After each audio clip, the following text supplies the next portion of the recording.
आज का टॉपिक थोड़ा सा डीप होने वाला है। हो सकता है ये सभी लोगों के लिए ना हो। जिन लोगों की आध्यात्म की यात्रा थोड़ी सी गहरी हो गई है, उन लोगों के लिए बड़ी काम की चीज है। तो इसे ध्यान से समझने की कोशिश करना और समझने से पहले अपने तर्क वितर्क और बुद्धि को थोड़ा साइड में रख देना, ताकि ये चीज आपकी ठीक से समझ में आ सके। मेरी किसी बात को पकड़कर मत बैठ जाना कि ये अच्छी है या बुरी है, उसमें विश्लेषण मत करने लगना। बस इसे बिना सोच विचार के अपने भीतर उतरने दो। धर्म क्या है? मैं आज लोगों को देखता हूँ, पता नहीं क्यों लोग अपने आप को कन्वर्ट करने में लगे हैं। इस धर्म से दूसरे धर्म में कोई अपनी मर्जी से कन्वर्ट हो रहा है, कोई साजिश के चलते कन्वर्ट हो रहा है, तो किसी को जबरन कन्वर्ट किया जा रहा है, और कुछ लोग तो लालच के चलते कन्वर्ट हो रहे हैं कि आप फला फला धर्म में आ जाओ, आपको अच्छी नौकरी मिलेगी, सिक्योरिटी मिलेगी और आपका बिजनेस स्टेबल कर दिया जाएगा, आप खुश रहोगे। बस शर्त यह है कि हमारा धर्म अपनाना होगा। तो ये कन्वर्जन का चक्कर अभी से नहीं चल रहा है, ये बहुत पुरानी कहानी है जो चली आ रही है, और जो बुद्धिजीवी ऐसा कर रहे हैं या करवा रहे हैं वो महामूर्ख इंसान है। चलिए इसे ऐसे समझने का प्रयास करते हैं। एक बड़ी सी जगह है, काफी सुंदर है, बहुत सारे खूबसूरत पेड़ पौधे हैं। वहीं एक आम का पेड़ है और एक बेर का पेड़ है, अमरूद का पेड़ है। मतलब तरह तरह के फ्रूट्स के पेड़ हैं और छोटे छोटे पौधों की कुछ क्यारियां हैं जिसमें बड़े सुंदर सुंदर फूल आ रहे हैं। इमेजिन करके देखो, काफी सुंदर जगह है, क्यों है ना? अब सोचो वहां एक नीम का पेड़ भी है और वो नीम का पेड़ आम के पेड़ को बड़े गौर से देख रहा है। हालांकि पेड़ पौधों की अपनी एक लैंग्वेज होती है, ये प्रकृति के साथ में एक ट्यूनिंग में एक एनर्जी में रहते हैं, तो इनका प्रकृति से बात करने का तरीका अलग है, हमारा अलग है। तो वो नीम का पेड़ उस आम के पेड़ को देखता है। आम के पेड़ में ढेर सारे आम लगे हुए हैं, बहुत सुंदर पके हुए आम। अब नीम के पेड़ में कहीं घृणा तो पैदा नहीं हो जाएगी? कहीं वो नीम का पेड़ आम का पेड़ बनना तो नहीं चाहेगा? मेरे ख्याल से तो नहीं चाहेगा। आम का पेड़ फूलों को देखता है, फूलों की सुंदरता को देखता है, वो अपने आम भूल जाता है कि वो सुंदर हैं भी। और अक्सर यही होता है, हमारे पास में जो चीज उपलब्ध है हमें उसकी कदर नहीं होती। अब वो आम का पेड़ ये नहीं सोचेगा कि मेरी शाखाओं पर वो सुंदर सुंदर फूल, गुलाब के फूल लगने लगे। नहीं, वो ऐसा नहीं सोचेगा। प्रकृति ने जो उसके लिए व्यवस्था की है वो उसमें अति प्रसन्न है, और उसकी प्रसन्नता का सबूत यही है कि वो सुंदर दिख रहा है। उसे देखकर हमें भी प्रसन्नता होती है। वो सुंदर फल, वो सुंदर हरे भरे छायादार पत्ते, तो उस पेड़ की सुंदरता, वो पेड़ अपनी सुंदरता में ही खुश है। नदी जो बह रही है वो बह रही है, वो अपना पानी नहीं बदलती, उसके स्वभाव में ही पानी है। सूर्य जो हमें रोशनी दे रहा है, जो गर्मी दे रहा है, जो जीवन का आधार भी माना जाता है, पेड़ पौधे जीव जंतु और हम सब उस सूर्य की गर्मी के कारण ही, उस प्रकाश के कारण ही जीवित हैं।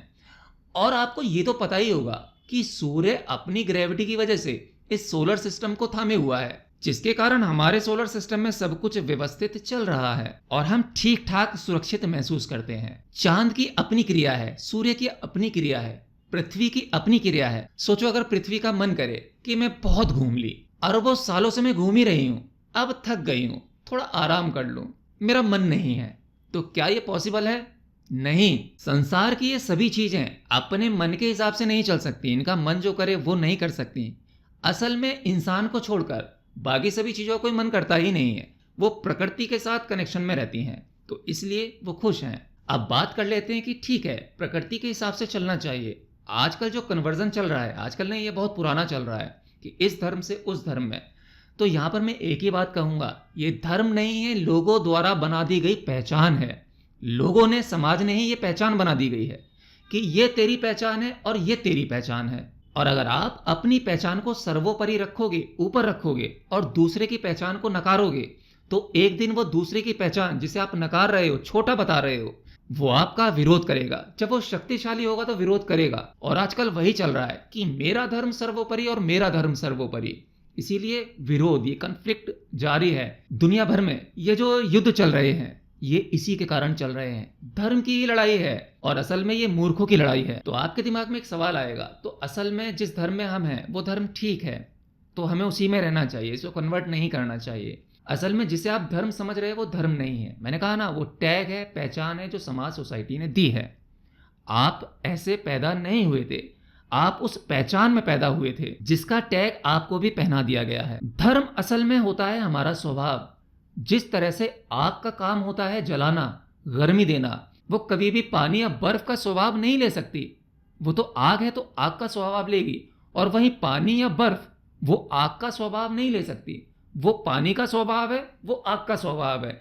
इसी प्रकार से प्रकृति में जितनी भी चीजें हैं, हम जो भी कुछ देख रहे हैं, हर एक चीज, हर एक वस्तु अपना स्वभाव लेकर आई है और वही स्वभाव आपका धर्म है। दुनिया भर में करोड़ों लोग हैं, हर इंसान का अपना स्वभाव होता है और वही उसका धर्म होता है। सोचो आप अनजान लोगों की भीड़ में खड़े हो, जिनके धर्म के बारे में आपको कुछ नहीं पता कि किस धर्म से बिलोंग करते हैं, और आप उन्हें देखते हैं, उनकी हरकतों को देखते हैं, उनके स्वभाव को देखते हैं, तो आप उनके बारे में कुछ हद तक पहचान जाते हो।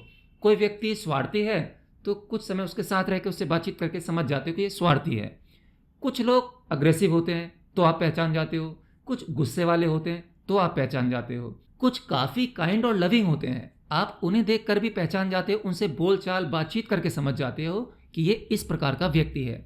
उसके बारे में अपनी राय भी बना लेते हो और आप उसके बारे में दूसरों को बता भी सकते हो। तो आपने उस व्यक्ति को देखकर कैसे जांचा, कैसे परखा कि वो इस टाइप का व्यक्ति है? क्योंकि आपने उसके स्वभाव को देखा, वही स्वभाव उसका धर्म है। अगर मैं अपना स्वभाव बदल दूं तो ये मेरी मूर्खता है। मैं किसी और की तरह बनना चाहूं तो भी ये मेरी मूर्खता है। मुझे चाहिए कि मेरे अंदर जो है मैं उसी को निखार लूं, उसी को पहचान लूं और उसी में पूरा 100% लगा दूं, तो वो चीज़ पूरी तरह से ग्लो होकर बाहर आएगी और आप दुनिया, संसार, समाज में वो बनकर निकलोगे कि लोग कहेंगे कि यार बिल्कुल अलग है, मुझे इसकी तरह बनना है।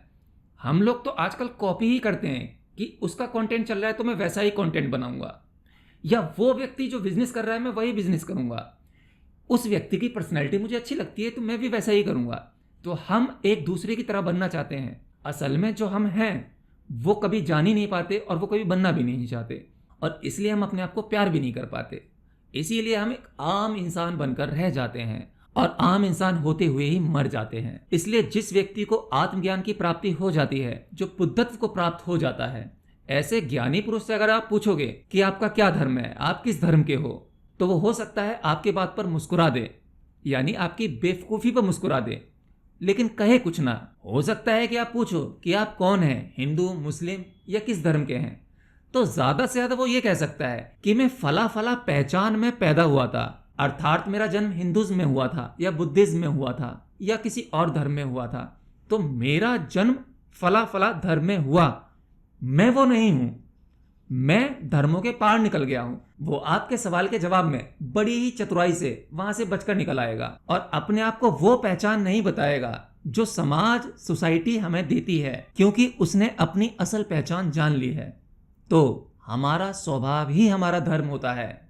ये जो चीजें हैं व्यवस्थित करने के लिए तो ठीक हैं, हिंदू मुस्लिम कम्युनिटी बना दी गई तो इनकी कभी जरूरत रही होगी, लेकिन इन जरूरत के चलते आज जो जगह जगह महाभारत चल रहा है, जो युद्ध चल रहा है, वो एक्सेप्टेबल नहीं है। तो इसलिए थोड़ी सी जरूरत है हमें समझने की कि जो हमारे ऊपर बैठे हैं वो लड़वाएंगे, लेकिन जिस दिन इस भीड़ की समझ में आ गया तो जो ऊपर बैठे हैं वो बर्बाद हो जाएंगे, वो नष्ट हो जाएंगे, उनका धंधा दुकान सब बंद हो जाएगा। और मैं ये भी नहीं कहता कि कोई समूह आपके ऊपर आक्रमण करे धर्म के नाम पर तो आप शांति से बैठ जाओ कि आपको नहीं लड़ना है। नहीं, सत्य के लिए तो हथियार उठाना बिल्कुल धर्म है, वो सही है, वो भी आपका स्वभाव होना चाहिए, क्योंकि ये समय बुद्ध वाला नहीं है और महाभारत का समय भी बुद्ध वाला नहीं था। बुद्ध वाला जो समय था वो ठीक था, महाभारत वाला जो समय था वो भी ठीक था। समय के अकॉर्डिंग हमें तैयार रहना चाहिए, परंतु हमें उस बेवकूफ़ी का हिस्सा नहीं बनना चाहिए जो हमारे ऊपर बैठे हुए लोग कर रहे हैं। हमें अपना पता होना चाहिए कि मेरा धर्म अर्थात मेरा स्वभाव क्या है, मेरा मार्ग क्या है, मेरी दिशा क्या है, क्या मैं बिल्कुल ठीक चल रहा हूँ, और परिवार और सिक्योरिटी के लिए जो ठीक लगे वो कदम उठाना चाहिए। तो बस आज के इस वीडियो में इतना ही। मिलता हूँ नेक्स्ट वीडियो में किसी नई जानकारी के साथ। तब तक के लिए जय श्री कृष्ण।